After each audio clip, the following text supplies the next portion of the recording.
Bismillahirrahmanirrahim. Assalamualaikum warahmatullahi wabarakatuh. Pemirsa, berjumpa lagi dengan kami di Jangan Salah Arah di channel Ahmad Nur Hidayat. Seperti biasanya kita akan membahas isu-isu terhangat dan kita kupas secara jernih dan untuk mendapatkan solusi. Ya, baiklah. Untuk topik kali ini kita akan membahas bagaimana kekhawatiran semua orang di dunia ini ya tentang akan adanya resesi ekonomi yang akan terjadi di tahun depan yang sekarang indikatornya sudah semakin kuat, di mana semua bank sentral sudah menaikkan suku bunga akibat inflasi, sehingga seperti yang sudah diprediksi oleh Bank Dunia bahwa resesi global ini akan terjadi pada tahun depan semakin kentara ya. Dan untuk memulai, kita saat ini sudah hadir seperti biasa narasumber tetap kita Bang Ahmad Nur Hidayat. Bang Ahmad Nur, gimana Bang? Udah siap Bang? Siap, Bro Eko. Assalamualaikum warahmatullahi wabarakatuh. Teman-teman semua apa kabar? Waalaikumsalam warahmatullahi wabarakatuh. Baik Bang, sehat Bang. Semoga Bang Ahmad Nur juga demikian. Oke Bang, ini kita mungkin bisa lihat dulu videonya ya. Barangkali ada yang bisa ditayangkan, silakan host.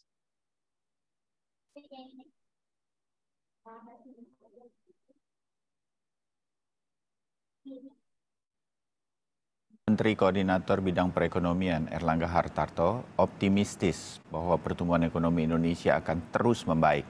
Berbagai strategi upaya pemulihan ekonomi terus dijalankan seperti yang dibahas dalam diskusi dengan tema antisipasi Indonesia terhadap potensi krisis global. Indonesia terhadap potensi krisis global. Dalam diskusi yang dihadiri oleh beberapa pembicara seperti founder Core Indonesia, Wakil Ketua Umum Kadin, serta akademisi UI ini membahas mengenai potensi Indonesia dalam menghadapi krisis global. Meski perkembangan ekonomi global belum menunjukkan pertumbuhan yang positif, Menko Perekonomian Erlangga Hartarto mengaku optimis dengan pertumbuhan ekonomi di Indonesia serta menilai potensi yang lebih kecil untuk terjadinya resesi. Bukan tanpa alasan, Erlangga melihat keadaan perekonomian Indonesia mampu bertahan di tengah pandemi COVID-19. Untuk mengutamakan narasi ke publik terkait dengan capaian yang dicapai oleh pemerintah, terutama di sektor ekonomi, penanganan COVID yang dibandingkan dengan negara lain relatif lebih baik dan kita punya ketahanan eksternal juga cukup baik, sehingga tidak perlu kita pesimis. Kita perlu optimis, terutama kita perhatikan ke depan ini tidak semakin mudah. Tetapi Indonesia sebagai tentunya yang hari ini kita memimpin G20 dan tahun depan memimpin ASEAN, ini harus menjaga momentum kepemimpinan ini dengan juga fundamental ekonomi yang kuat. Pada semester 1 tahun ini, perekonomian Indonesia mampu menyentuh angka 5% dan terus tumbuh pada sisi konsumsi. Dari segi eksternal, Indonesia memiliki ketahanan yang terjaga baik. Hal ini juga sejalan dengan neraca perdagangan yang mencatatkan surplus selama 25 bulan berturut-turut. Harapan dari kegiatan diskusi ini yakni untuk menyosialisasikan kepada masyarakat guna membangun semangat optimisme agar meminimalisir terjadinya krisis global. Tim Liputan, Kompas TV. Ya baik, itulah tadi video yang bisa kita lihat bahwa pemerintah optimis ya dengan menghadapi resesi yang akan datang ya. Nah, tapi apakah memang kita mempunyai ketahanan yang seperti yang diprediksi, karena mungkin pemerintah juga lebih percaya diri lagi dengan adanya prediksi dari IMF ya yang menjelaskan bahwa di antara 4 negara yang tahan terhadap resesi itu di antara Indonesia selain Brazil dan yang lainnya. Dan kemungkinan pertumbuhan ekonomi yang akan terjadi di tahun depan adalah kisaran 5% ya. Di tahun ini 5,3% dan tahun depan mungkin masih bisa bertahan 5% katanya. Tapi apakah melihat indikator yang ada menurut Bang Matur ini gimana Bang? Apakah memang demikian? Silakan Bang. Iya, kalau kita bicara persoalan resesi ya, kelihatannya hampir seluruh lembaga-lembaga kredibel ya, baik itu The Economist ya, termasuk World Bank dan IMF, itu semua bersepakat bahwa ekonomi 2023 akan jauh lebih sulit dibandingkan dengan 2022. Makanya mereka mengatakan 2023 itu tahun yang gelap, dark sky ya, langit yang gelap, yang itu yang bisa jadi menunjukkan satu level pesimistis ya terhadap ekonomi di tahun 2023. Nah, tentunya sebagai bangsa yang besar ya, kita sebagai warga negara Indonesia ya, kita tidak boleh pesimis begitu ya. Meskipun di hadapan kita ya terjadi kiamat ya, besok akan terjadi kiamat dan kita punya biji ya yang bisa kita tanam, maka kita dianjurkan ya oleh Nabi Muhammad SAW itu untuk menanam bijinya hari ini, meskipun kita tahu besok itu akan kiamat. Itu menunjukkan bahwa bukan persoalan biji ini akan tumbuh, kemudian setelah tumbuh dia akan hancur gitu ya karena kiamat, bukan itunya.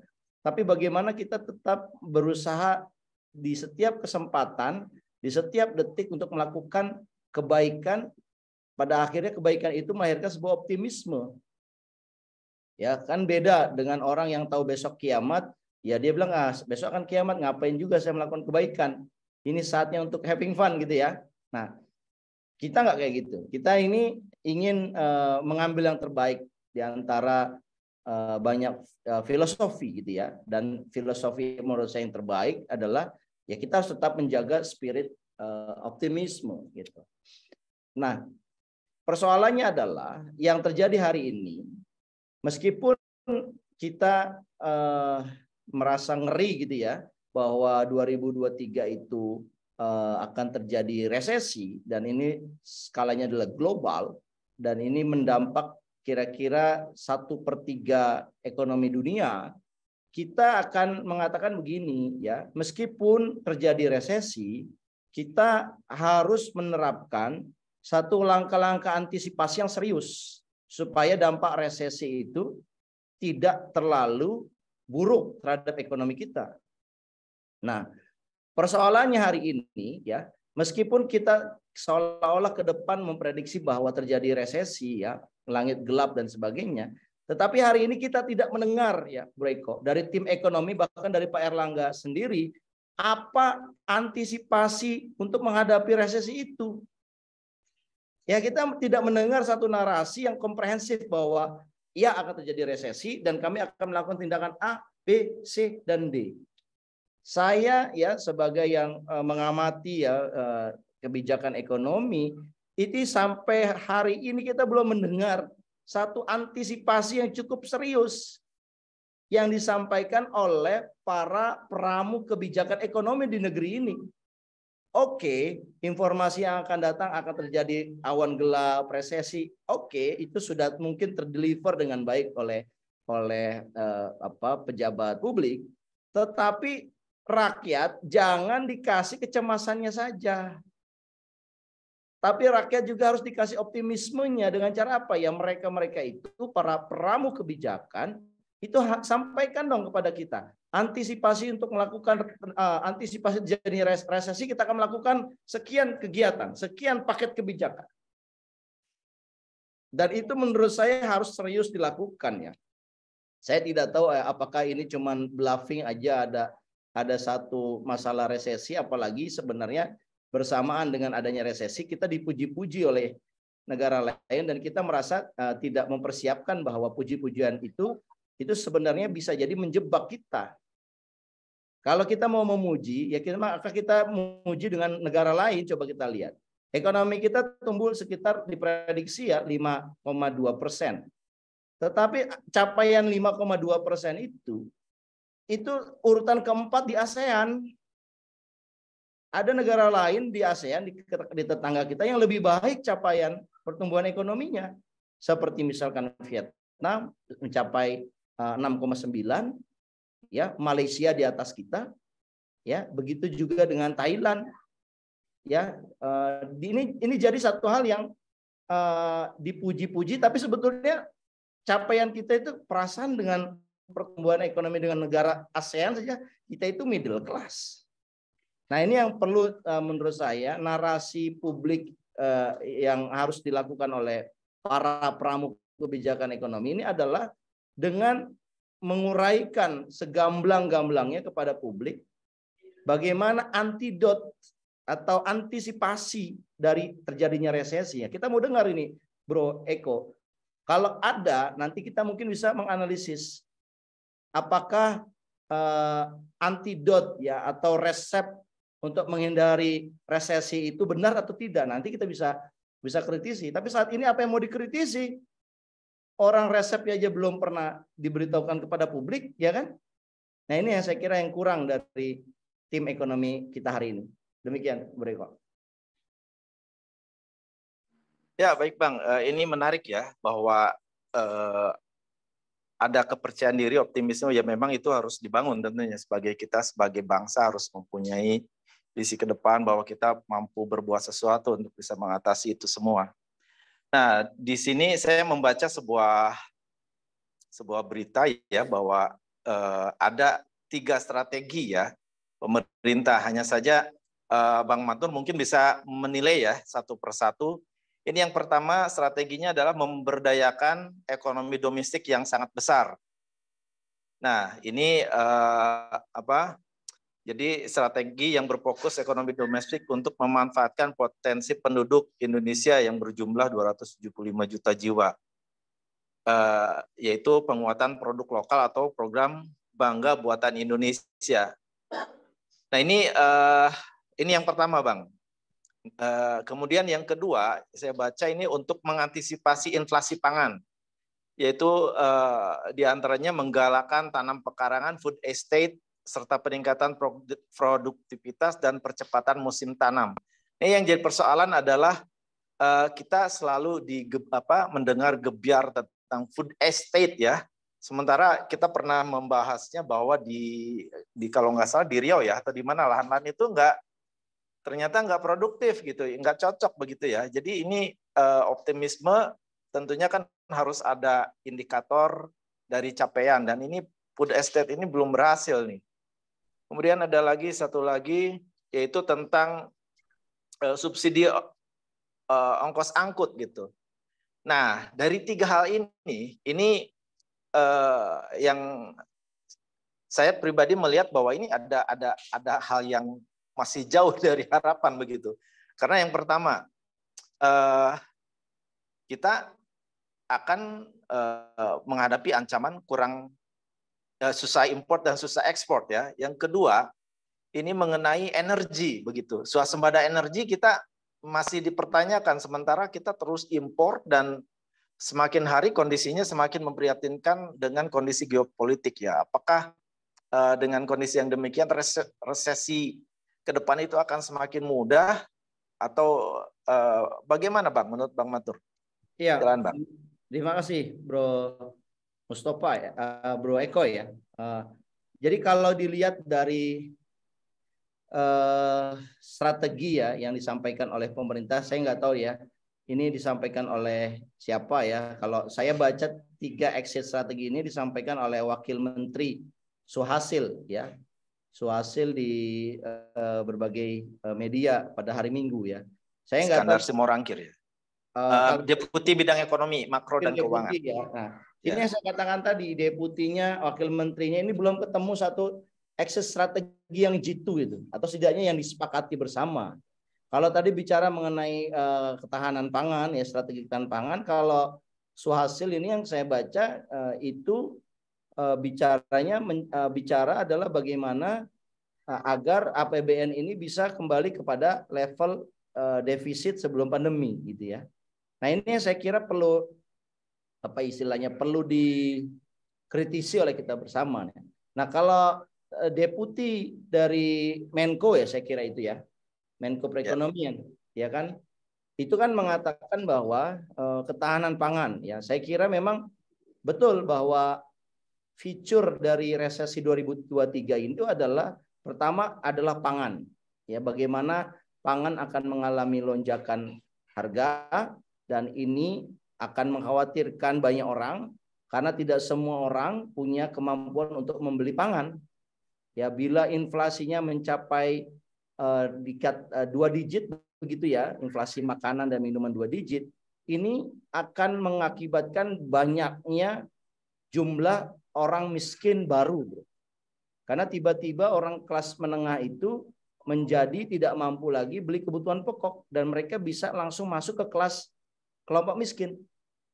Nah, ketika jumlah ini yang diprediksi ya 125 juta atau menyusun hampir 60% dari total penduduk kita, ini akan menjadi ancaman serius ya buat tatanan sosial, buat tatanan ekonomi, juga buat tatanan politik.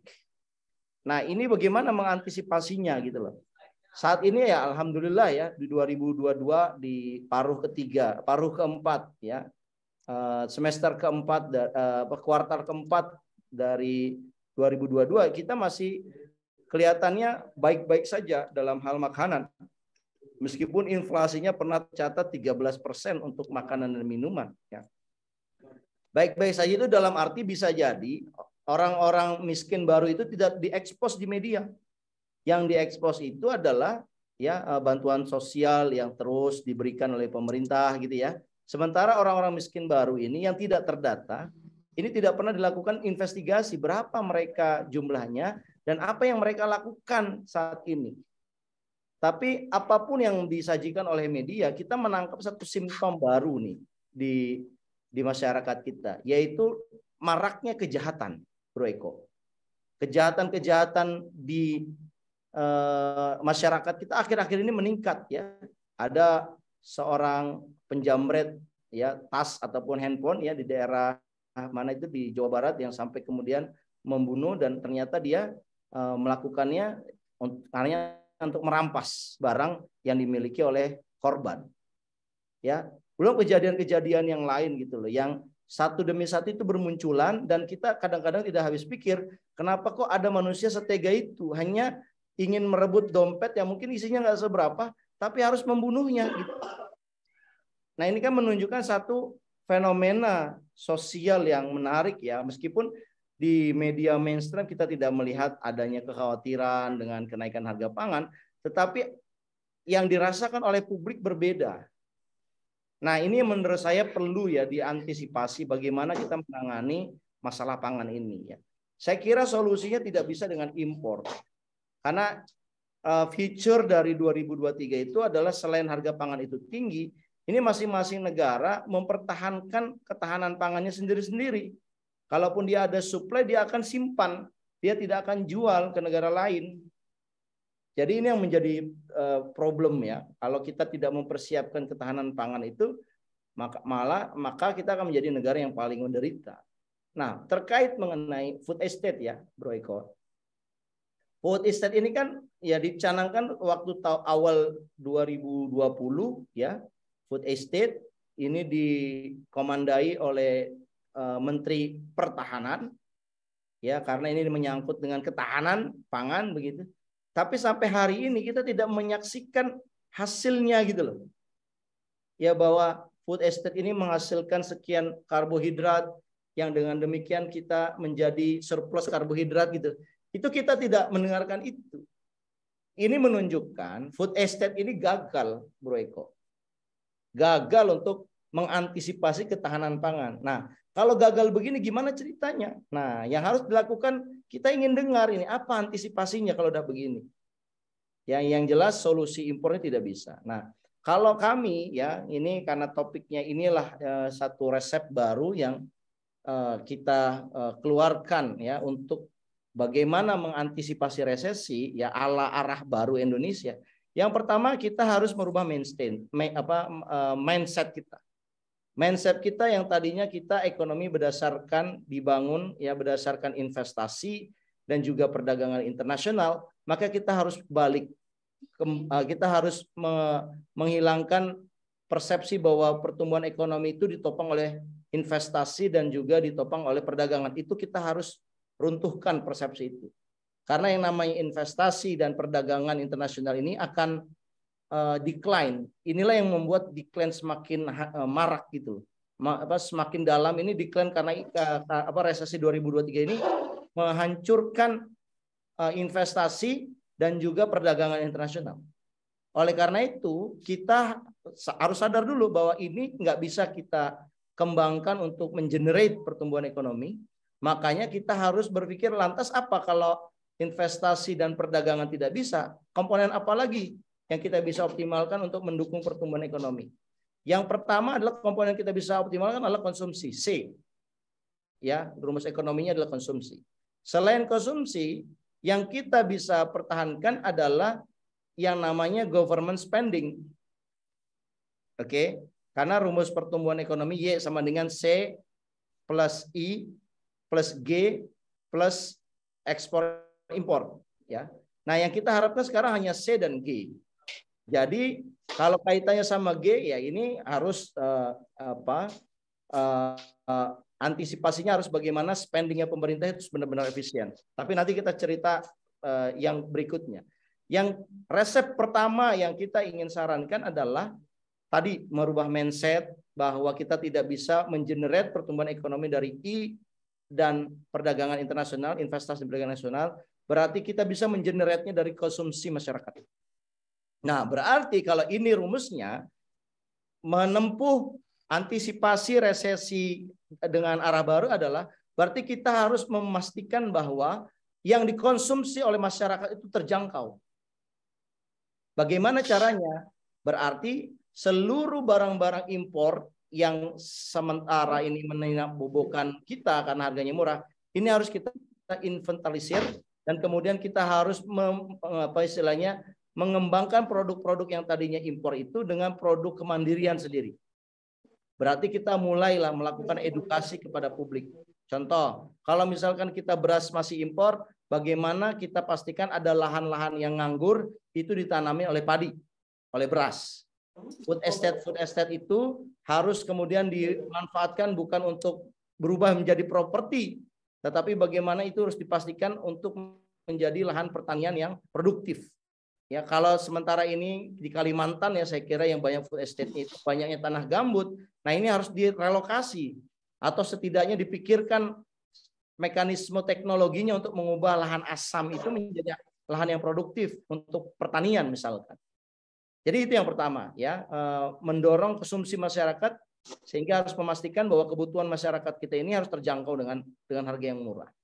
Yang kedua saya kira kita kalaupun punya surplus dalam hal komoditas pertanian atau komoditas produksi manufaktur lainnya, ini kita nggak bisa lagi mengharapkan negara-negara maju seperti Amerika, China, ya, kemudian Uni Eropa, partner tradisional kita nggak bisa mengandalkan ini. Yang kedua, langkah antisipasi dengan cara baru adalah kita mulai melakukan yang namanya internasional diplomasi yang smart ke berbagai negara.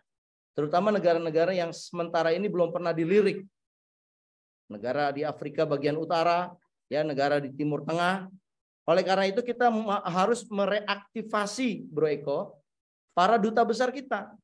Hei, duta besar kita yang ada di negara-negara ini, coba kalian inventarisir kira-kira kebutuhan apa yang ada di negeri mereka dan kita punya surplus. Tolong buatkan marketnya.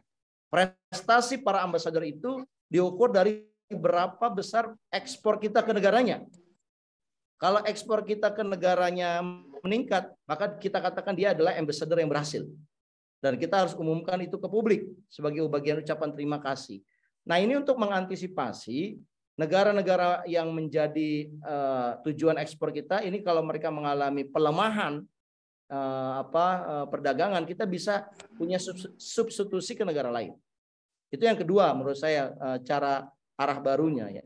Yang ketiga adalah menurut saya, Bro Eko, ini kita bicara harus kemandirian ekonomi ya. Kemandirian energi. Nah, bagaimana kita bisa mengoptimalkan energi yang berdasarkan dari diri kita sendiri. Mulailah kita berpikir bagaimana kilang-kilang yang ada misalkan itu direaktivasi kembali. Atau setidaknya kita mulai berpikir untuk menerapkan satu energi yang berasal dari nabati seperti minyak kelapa sawit. Ya, bagaimana kita menggenjot minyak kelapa sawit supaya minyak kelapa sawit ini bisa kita konversi 100% menjadi bahan bakar. Ya, misalkan kita sudah tahu teman-teman ITB itu sudah bisa mengubah palm oil itu menjadi D100. Yang sebetulnya D100 itu bisa membiayai menjadi aftur juga menjadi solar. Nah, ini kan bisa menjadi substitusi energi impor kita. Yang kedua, kita juga harus mendorong penelitian di bidang palm oil atau sawit untuk mengkonversi sawit ini menjadi gasolin, bensin. Ya, kalau ini kita bisa lakukan, mudah-mudahan ya kita tidak lagi ya memiliki ketergantungan energi. Saya ingin berhenti di situ dulu, Bu Eko. Ya, ini menarik ya bahwa memang yang jadi persoalan itu kalau tidak pangan ya energi ya. Bahwa pangan ini kita serba import. Sampai garam pun import padahal pantai kita terpanjang kedua di dunia begitu ya. Seperti yang sebelumnya Bang Matnur informasikan begitu. Kemudian padi juga kita memang negara agraria gitu ya, istilahnya seharusnya mempunyai kekuatan itu ya untuk bisa mengekspor dulu pernah ya. Jadi swasembada beras ini harusnya lebih hebat daripada negara-negara lain karena lahan kita banyak begitu. Dan kita malah import juga, apalagi yang mengkhawatirkan import di saat panen raya begitu. Hal yang semacam ini yang tentu buat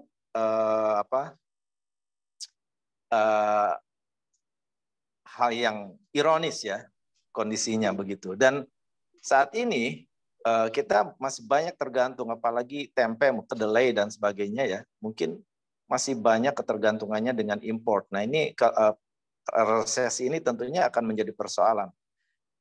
Nah, dan yang menarik tadi bahwa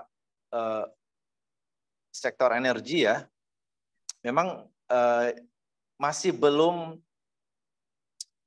masih belum terdengar ya bagaimana upaya untuk membuat energi alternatif seperti yang Bang Matnur contohkan, entah memang diam-diam sedang dikerjakan atau bagaimana. Yang jelas tentunya kita penasaran will-nya terhadap persoalan ini, karena lagi-lagi kita dihadapkan hal yang sama.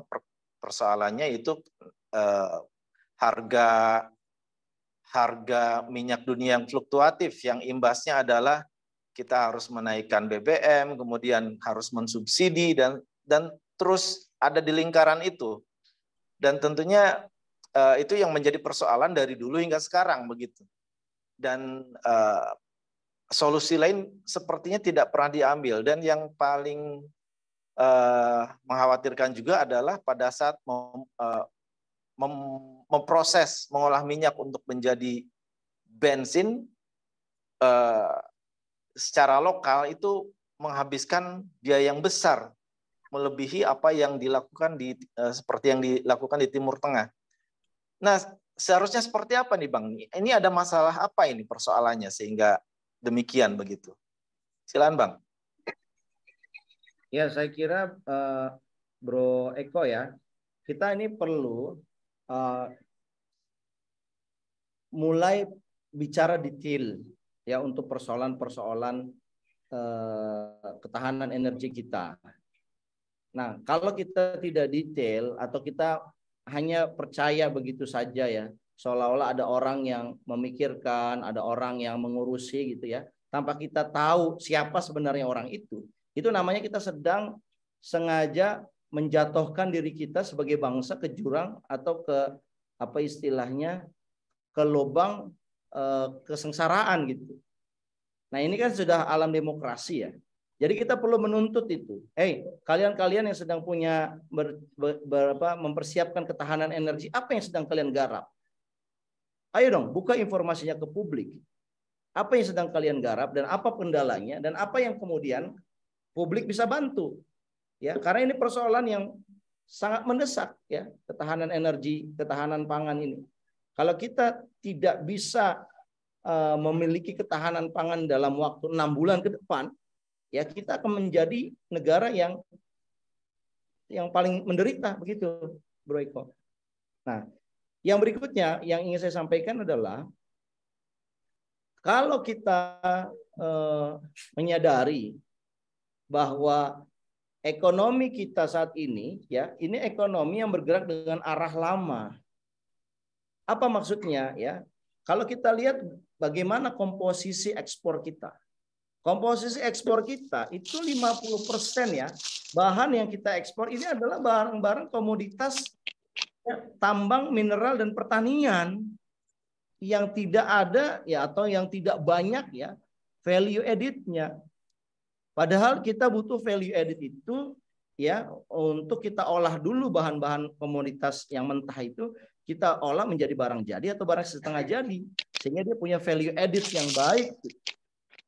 Nah, ini kita enggak selama 77 tahun kita merdeka, ekspor kita masih ditentukan mayoritas oleh komoditas seperti pertanian ya, seperti juga pertambangan, batu bara ya,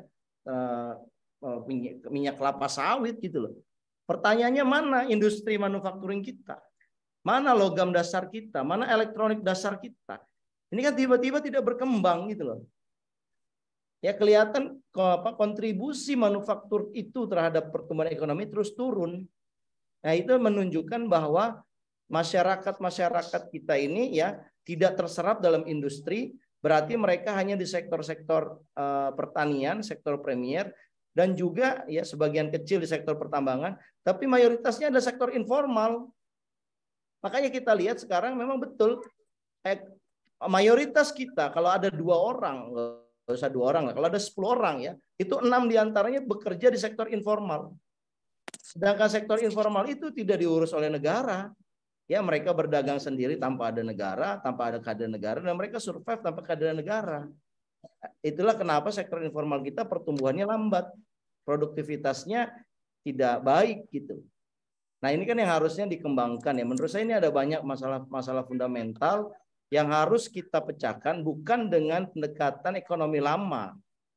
Ya, pendekatan ekonomi lama itu kan pendekatan yang berharap manufaktur itu berkembang karena ada investasi asing, baik itu FDI ataupun portofolio. Karena dengan ada FDI itu ada alih teknologi, kan gitu teori-teori FDI kan. Tapi ternyata teknologi kita tidak beralih juga ya. Teknologi canggihnya tetap dimiliki oleh foreign industry. Sementara domestic industry kita nggak berkembang. Nah itu sekali lagi kalau kita menggunakan kacamata ekonomi lama, kita masih mengandalkan yang namanya investment, terutama FDI. Yang ternyata terbukti pola itu tidak mensejahterakan kita. Makanya kita harus balik dengan menggunakan cara-cara baru, yaitu tidak berasumsi bahwa investasi dan perdagangan internasional ini akan declining, maka kita harus memboosting konsumsi dan juga mengefisienkan government spending. Menurut saya itulah ekonomi arah baru yang akan kita lakukan ya, kalau seandainya suatu saat kita diberikan amanah kekuasaan oleh rakyat Indonesia. Begitu, Bro. Ya, ini sangat menarik ya. Dan semoga semuanya bisa